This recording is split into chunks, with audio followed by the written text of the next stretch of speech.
A Man Who Could Not Laugh. By Matthew Bissonnette. Red Falls, Vermont.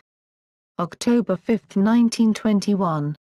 William lay asleep in his bed beside his wife early one autumn morning. Their bedroom and living residence was behind the general goods store which William had inherited from his father before his passing. His home and modest business was a single-story building with red siding and a large window in front through which was several different items on display. It was in the middle of the town of Red Falls, a small hamlet of no particular importance in a more remote area of the state of Vermont. Along Main Street, which was unpaved, were a handful of homes and the gas station. Surrounding Red Falls was wilderness and fields. That morning, as the trees along Main Street swayed about in a strong wind and multicolored leaves slowly fell, the somewhat dilapidated store was closed and waiting for William to put the sign in the window which read "Open." The bedroom in which they slumbered was small. Aside from their bed there was only a nightstand with an alarm clock upon it and a large oak dresser to serve as furnishings. Though there was a door to a closet, the morning light cascaded through a window and illuminated the two sleeping in the bed. William was deep asleep. The slender young man with short auburn hair and pale complexion lay silently, in his underclothing and covered with a blanket. He began to toss, turn and mumble nonsensical words suddenly in his sleep, and his wife awoke and sat up. The petite woman with the attractive figure and curly brunette hair wearing a silk nightgown looked down at him with her very expressive blue eyes, then put her hand on him and slightly shook her husband. He then suddenly awoke and quickly sat up and was breathing heavily. He looked around, then looked to his wife beside him.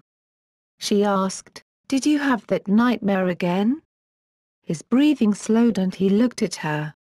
"Nothing you need to worry about, Eliza." She smiled and stroked his cheek with one hand. "I wish you would tell me what it is about." He then kissed her on the cheek and replied, "A man should keep his nightmares to himself. Bad dreams, I'm told, are sometimes contagious." Both were startled when the alarm clock started ringing, its small bells filling the room with a loud dinging noise. He reached for the clock and turned it off. He then got up from the bed and stretched. Then he looked down at Eliza and said, "I have to open the shop soon, but stay in bed and rest." Eliza smiled and told him, "I'll make us breakfast, I can't stay in bed all day." "Are you sure, Eliza?" She seemed a little offended and frowned momentarily. "Don't treat me like I can't do anything, William." William nodded. "Sorry, forgive me for being an idiot at times." He then walked to the closet and opened the door. He then pulled out a wheelchair, a wooden chair with rubber-edged wheels and metallic spokes. He pushed the wheelchair to beside the bed and Eliza crawled to the edge of the bed. He then went to her and gently picked her up in his arms and placed her in the chair. He then got behind the chair and pushed her towards the door to the outer hallway. "Eliza, there is something which has been perplexing me which I want to tell you," William said. They both sat at the small wooden table in their kitchen, speaking as they ate from their two bowls of porridge. The kitchen was a large room with a beat-up old stove in one corner and an icebox beside the counter. Eliza placed her spoon on the table and looked at him and smiled. "William, we agreed long ago that we would tell each other everything. This new customer has been coming to the store," William explained, "but the damnedest thing. Just comes twice a week, purchases his items and leaves." "What is so odd about that, William?" "This guy has been come twice a week for the past month and has not said a single word. I tried to get a laugh out of him with a joke like all my regular customers, but the guy does nothing but look at me for a moment and leave. I'm starting to think he is a mute." Eliza asked, "Know anything about him?" "He must have been in the Great War because once he came in wearing an army uniform." Must have been a war hero or something because he had a lot of medals on his chest. But I've been trying to find out if this guy is mute or if he just does not like to talk or laugh. And his face, there is something a bit off about it. Well, William, maybe he is a mute. William looked at his wife and said, even if you are mute, you can still laugh. I'll get a chuckle out of this guy somehow. Eliza smirked. Just remember, you told me no more sexist jokes to the customers. Of course, dear. Then they ate in silence as the morning went on. William's store consisted of several rows of shelves with merchandise on them, canned good and other items. An old fat cat was sleeping lazily amongst some produce on one shelf. William was behind a long wooden counter on which was an archaic-looking cash register, wearing his day clothes and an apron. He was looking at a man who was in front of a shelf and reading the labels on several different brands of canned beans. The man was in his 30s. Tall with a burly appearance and had short, neatly kept dark hair. He was wearing a green army uniform with many medals on the chest. The man's face seemed to be unusually glossy and seemed to be devoid of expression. He was not aware that William was looking at him. William looked away and muttered, "I'll get that bloke to laugh today."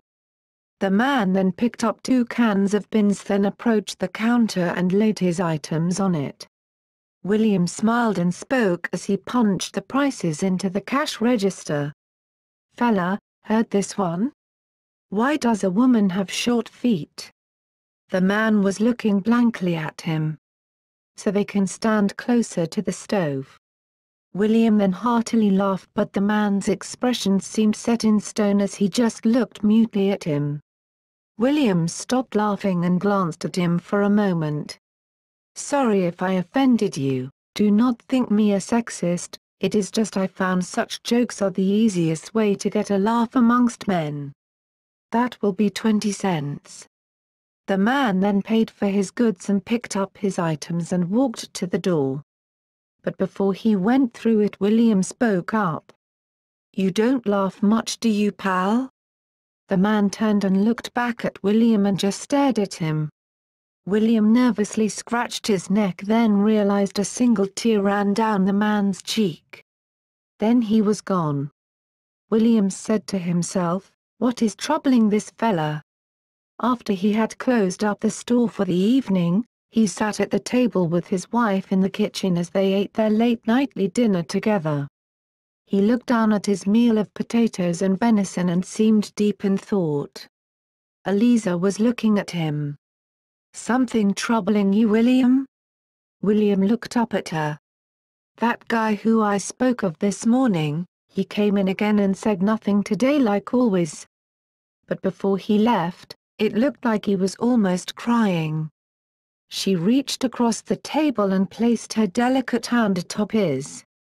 "Maybe he just wants to keep to himself." William nodded and said, "Yeah, but I just want to know what is this guy's deal. I hate when there is something I can't figure out." She then smiled. "Maybe something happened in the war. A lot of men came back from Europe with dreadful memories of what happened." William sighed and looked away. "Do you think me a coward since I did not enlist, Eliza?" She looked into his eyes and replied, "No, and besides, you are really too soft-tempered to be a soldier." William looked at her again. "I love you, Eliza, never doubt that." "I love you too, William." Then they continued to eat, now not a word spoken between them. Several days later. It was just before noon in the store. William was behind the counter and the man in the army uniform was once again looking over the canned goods.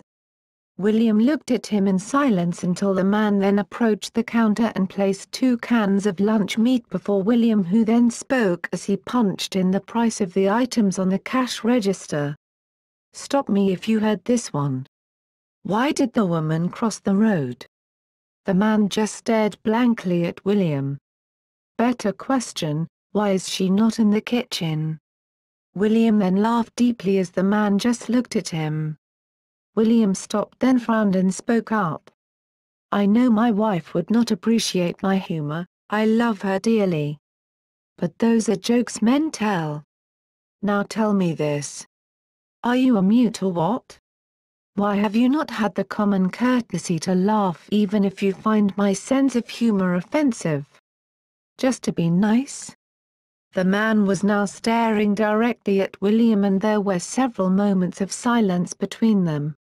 Then the man reached for his face with one hand, but the bottom part of his face was not real but rather a very realistic replication of a man's mouth and nose made from porcelain.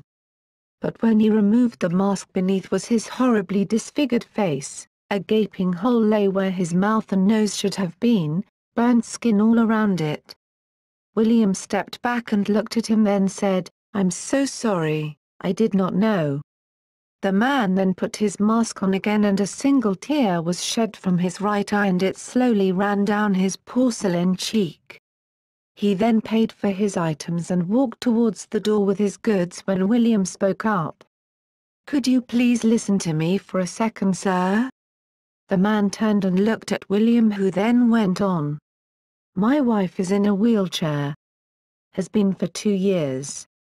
One morning she went to the post office in my place and was struck by one of those new automobile contraptions.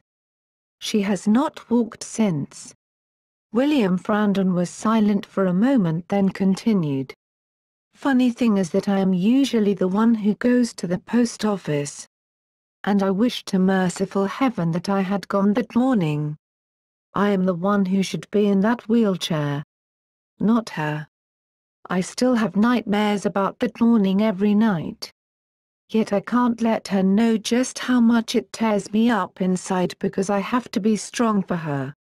William then looked away and finished his confession. "I can't tell anyone because I can't let her find out how much it hurts me.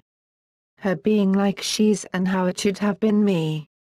But I guess I can tell you since you might know what it is like hiding how sad you are behind a lying face."